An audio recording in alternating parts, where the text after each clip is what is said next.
Hi to all.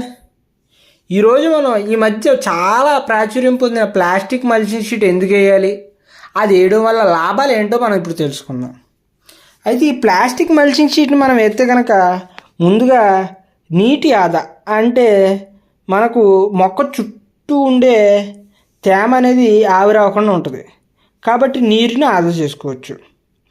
అదేవిధంగా మనకు బిందు సేద్యం డ్రిప్ ఉపయోగించినప్పుడు మొక్క మొదలుకి మనకు నీరు వెళ్తుంది, కాబట్టి ఈ మల్చింగ్ షీటు ఆ నీరు వెళ్ళడం వల్ల ఆవిరి శాతం తగ్గివై మొక్కలు బాగా మంచిగా ఎదుగుతాయి.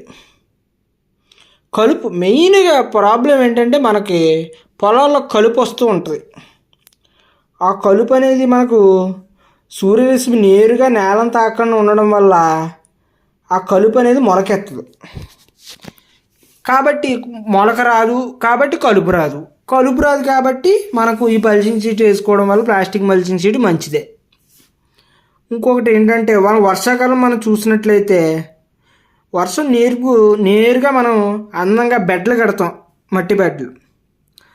ఆ మట్టి బెడ్ల మీద పడి మట్టి అనేది నేలకోత జరగకుండా ఉండడానికి కూడా ఈ ప్లాస్టిక్ మల్చింగ్ షీట్ వేయడం వల్ల చాలా మంచి జరుగుతుంది. ఇంకో విధంగా చెప్పాలంటే మొక్క చుట్టూ ఉండే సూక్ష్మ వాతావరణం ఏదైతే ఉందో అది బాగా మొక్కకు అనుకూలంగా నియంత్రించబడుతుంది. నేలలో ఉండే మైక్రో ఆర్గానిజమ్స్ అవి కూడా మంచి వృద్ధి చెంది మొక్కకు బాగా పోషకాలను అందిస్తాయి. ఇంకో విధంగా చెప్పాలంటే మనకు చీడపీడలు భూమిలోని మనకు సూర్యరశ్మి బాగా మనకు ప్రసరింపబడడం వల్ల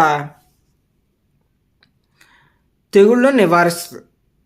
నేల కూడా ఆవిరికి సోలరైజేషన్ అయిపోతుంది.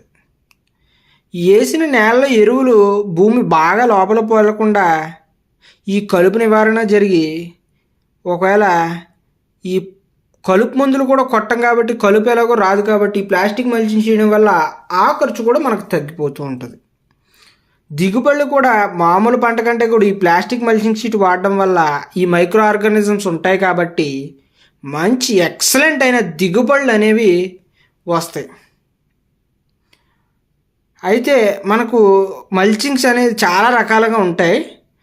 ఇప్పుడు దాకా మనం ప్లాస్టిక్ మల్చింగ్ షీట్ గురించి చెప్పుకున్నాం.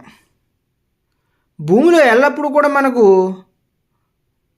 తేమ అనేది ఉండాలి. అలా ఉండడం వల్ల గుల్లబారి వేరు వ్యవస్థ బాగా వృద్ధి చెంది, దీనివల్ల నీరంటే మనం ఎరువులు నీరు ఎప్పుడైతే వేస్తామో అది బాగా మొక్కలకు అంది తర్వాత పంట ఏదైతే వేస్తామో దానికి కూడా ఇప్పుడు తయారయ్యే పంటకు కూడా మంచి దిగుబడులు అనేవి వస్తాయి.